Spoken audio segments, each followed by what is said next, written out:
બધાને જય શ્રી કૃષ્ણ। દિવાળી પર મહાલક્ષ્મીને ધરાવો આ ભોગ, ક્યારેય પૈસાની ખોટ નહીં પડે, વર્ષભર મહાલક્ષ્મીના આશીર્વાદ વરસશે। આ વર્ષે 20 ઓક્ટોબરના રોજ દિવાળી છે। આ ખાસ દિવસ પર મહાલક્ષ્મીની પૂજા કરવામાં આવે છે।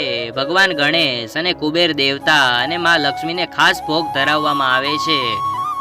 તો જાણો દિવાળીના દિવસે કયા ભોગ ચડાવવાથી શુભ ફળની પ્રાપ્તિ થાય છે।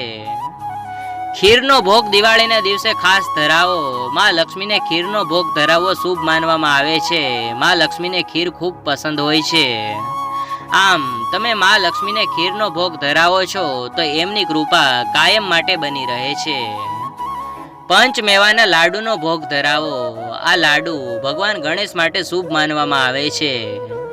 દિવાળી પર અનેક લોકો શેરડીના રસનો ભોગ ધરાવતા હોય છે। આમ કરવાથી ઘરમાં સુખ સમૃદ્ધિ આવે છે। ઘઉંનો લોટ, ઘી, ખાંડ, પાણી, એલચી પાવડર અને બદામથી બનાવવામાં આવતો હલવો દેવી લક્ષ્મીને અર્પણ કરવામાં આવે છે। કાજુની પેસ્ટ, દૂધનો પાવડર, ખાંડ અને ચાંદીના વર્ક વડે બનાવવામાં આવતી કાજુ કતરીની મીઠાઈ દિવાળી દરમિયાન મોટા ભાગના ઘરોમાં ખવાય છે। તે પણ તમે માં લક્ષ્મીને ધરાવી શકો છો। તમે માં લક્ષ્મીને કયો ભોગ ધરાવશો કોમેન્ટમાં જરૂર જણાવો। તમને આ વિડીયો પસંદ આવ્યો હોય તો લાઈક, શેર અને ચેનલને સબસ્ક્રાઇબ જરૂર કરજો।